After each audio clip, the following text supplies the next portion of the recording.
às vezes uma manada de porcos vale mais do que um ser humano. Infelizmente. Na atualidade nós estamos vivendo isso. E nos programas O Pão Nosso eu tenho mostrado que essas coisas acontecem à flor do dia e não são textos a serem lidos apenas com os olhos postos na antiguidade.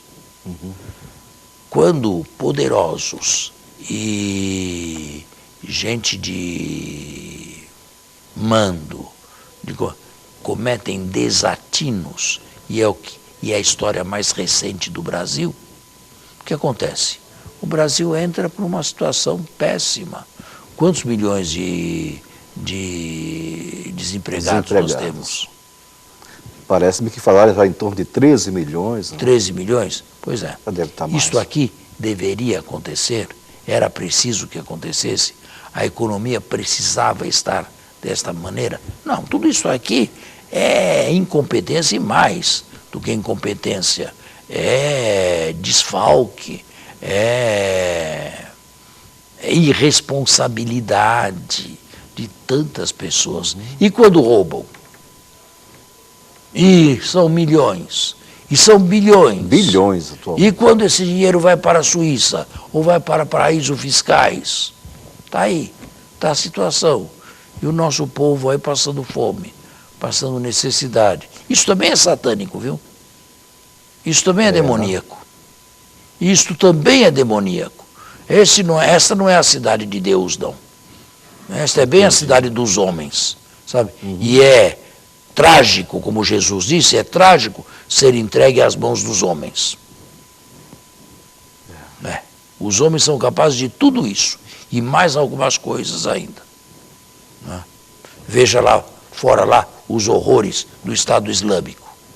A última foi o assassinato de um pobre padre. Sim, degolado. De 84 anos, degolado. Isso é demoníaco, isso é satânico. Não é? Agora, aonde está exatamente Satanás? Bem, eu não sei. Qual é o grau de proximidade? É querer exigir mais de mim, não é? Ou de qualquer historiador bíblico, de qualquer exegeta bíblico. Tá certo? Tá certo, sim. Alguma coisa mais que possa ser esclarecida? Não, está muito bem assim. Agora cabe a cada um investigar mais, ler mais, rezar mais, né? E procurar pontuar esse universo aí, mas e ficar com o que é bom, né? Ficar com o que é bom, que é o amor de Deus, na pessoa de Jesus, isso é o mais importante para nossas vidas.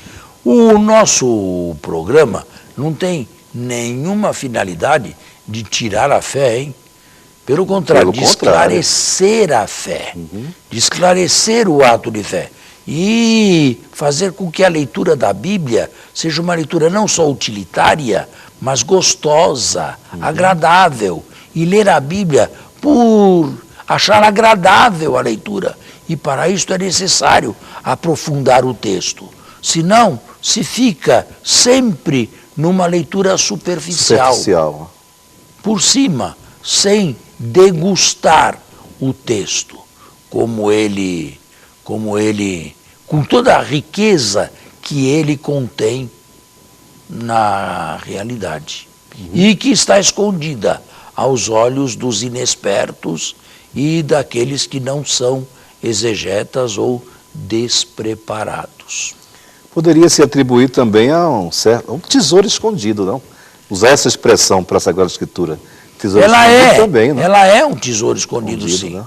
Bem, alguns textos são mais claros, mas outros, para serem compreendidos, devem ser bem preparados, bem lidos, e a pessoa deve ter uma certa preparação. Ou então a ajuda de um especialista, que pode ser este programa, ou pode ser um bom livro com uma boa explicação. Certo? Nós ainda temos algum tempo para o Temos um minuto apenas para o segundo período, né? Então, estão encerrados os milagres de Jesus. Se há alguma pergunta, sim, nós estamos recebendo diversos e-mails e as pessoas que o quiserem podem fazer os e-mails. Página Sagrada @hotmail.com. E vamos fazer um intervalo e voltamos a seguir. Bloco do programa, exato. Sim. E há alguns tempos, de uns tempos para cá, o senhor me tem falado de alguns pedidos, o que exatamente? Inúmeros pedidos, pessoas querendo que o senhor comece a trabalhar, a nos ensinar sobre o Apocalipse. Não são poucos os pedidos. Uma coisa antes que eu me esqueça. Certo. Quando não puderem assistir o nosso programa no horário, por ser inconveniente, como fazer? Bom, entra ali no YouTube, né? E páginas difíceis da Bíblia. Ali, se você entra no YouTube e digita Páginas Difíceis da Bíblia, vai ali aparecer, ali postado pelo padre Saraiva, o programa dos sábados. Inclusive programas de há 3, 4, 5 anos atrás estão lá postados. E inclusive o Pão Nosso de cada dia. Inclusive o Pão Nosso de cada dia. E cada dia também. Cada dia. É bem atualizado. E nós agradecemos muito esse serviço que o padre Saraiva nos presta. Sim. Certo? É um sacerdote já de idoso, para o qual eu peço a oração de todos. Perfeito. Então, nós tínhamos combinado, o senhor havia manifestado o desejo de diversos de que eu iniciasse um programa a respeito do Apocalipse. Inclusive o padre Saraiva também fez esse pedido. O padre Saraiva também? Também. Olha, eu vou dizer uma coisa. Há uns 10 anos atrás, eu li o Apocalipse de São João inteirinho, versículo por versículo. Certo. É por isso que no primeiro momento eu resisti, porque eu pensei, mas será que já se esqueceram de tudo? Faz uns 10 anos isto. Será que já preciso falar de novo do Apocalipse? É interessante. É um livro que suscita o interesse de muita gente, menos o da igreja. Ah, é? É. A igreja não dá muita importância ao Apocalipse, não. Quando é que ele é lido? Quando é que ele é proclamado? Mas a nossa liturgia, não é? Tirando o dia da Assunção de Nossa Senhora. Certo. O dia de Todos os Santos, ele é proclamado de 2 em 2 anos, no mês de novembro, nos dias feriais. Verdade. E nos domingos depois da Páscoa do ano B, de 3 em 3 anos. Fora isso, a liturgia não traz não faz nenhum outro comentário ou não posta nenhum outro texto do Apocalipse. Grupos que vivem na periferia da igreja dão uma importância enorme a um texto que, por incrível que pareça, a igreja não manifesta ou proclama demasiadamente. Tinha notado isto? Sabia disto? Não, sinceramente não.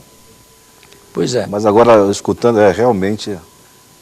A liturgia não dá importância alguma, ou melhor, importância alguma não dá a importância que esses grupos periféricos dão, como se fosse o livro mais importante da Sagrada Escritura.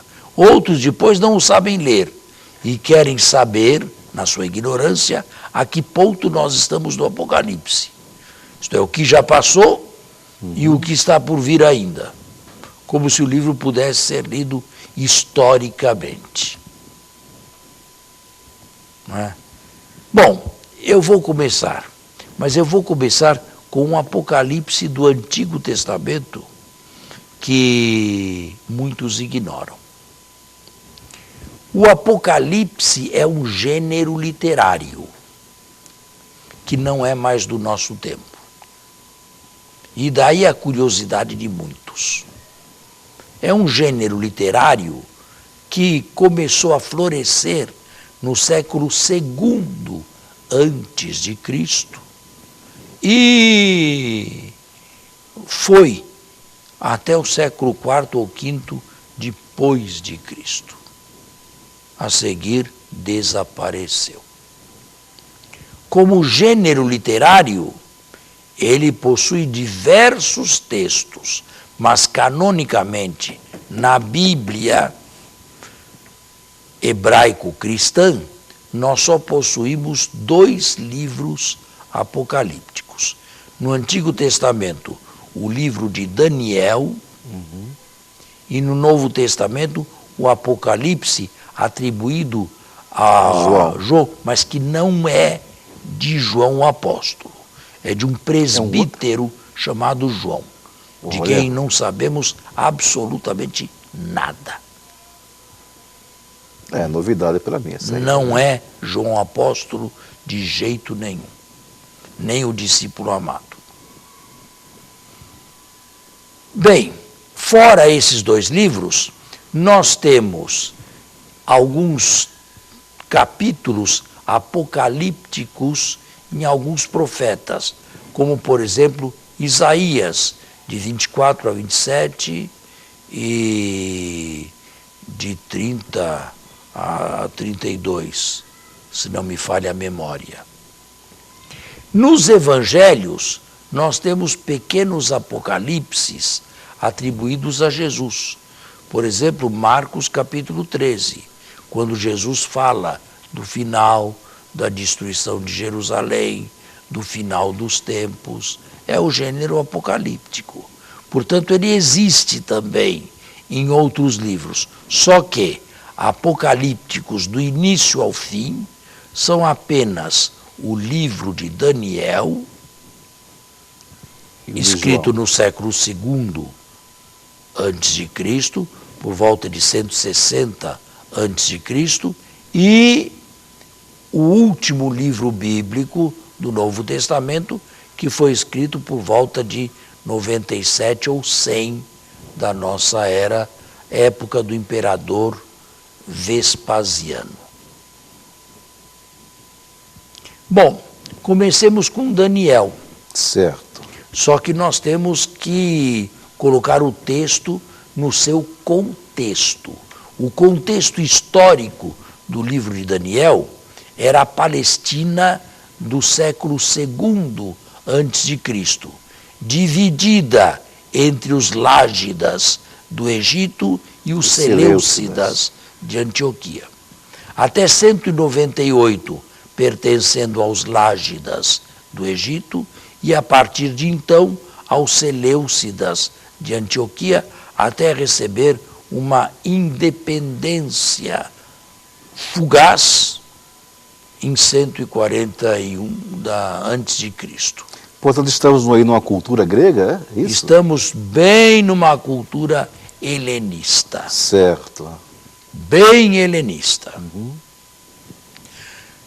O livro de Daniel foi escrito, é o único livro do Antigo Testamento escrito em 3 línguas.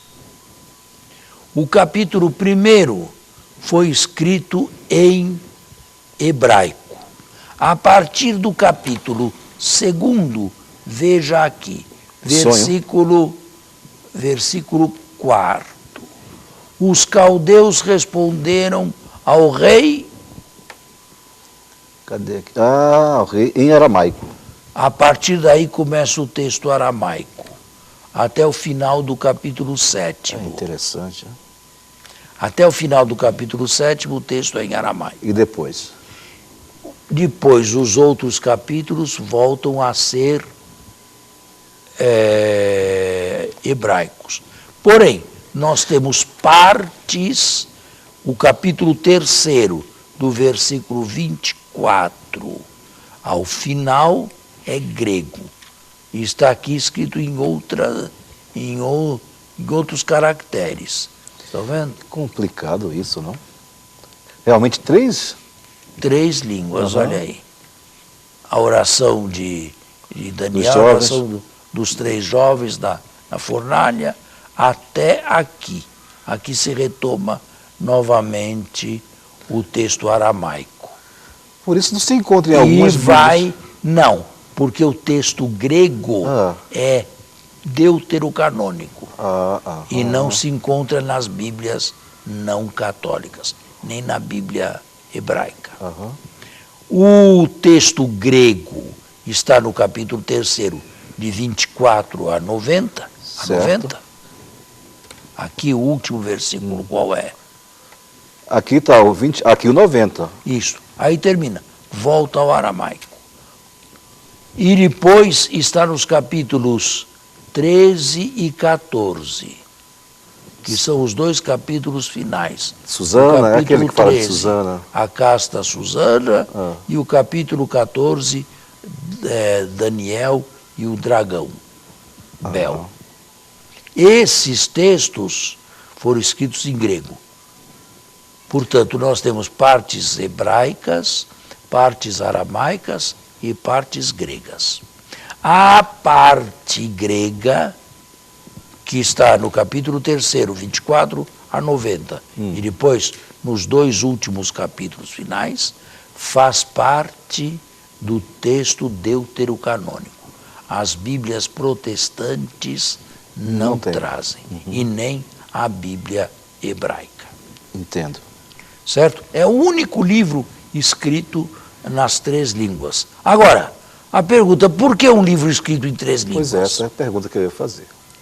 Um autor só não pode ser, né? Algum autor escreveu numa língua e outros escreveram em outra língua. O texto foi primitivamente escrito numa língua e depois traduzido em outra, pelo menos em parte. As possibilidades são múltiplas, mas nós não temos como resolver o enigma. E o nosso tempo está esgotado. Muito rápido. O resto fica para a semana que vem. Muito obrigado. Até o próximo sábado, com a bênção, a graça de Deus. Enquanto isso, vá pesquisando e vá lendo Daniel, o Apocalipse.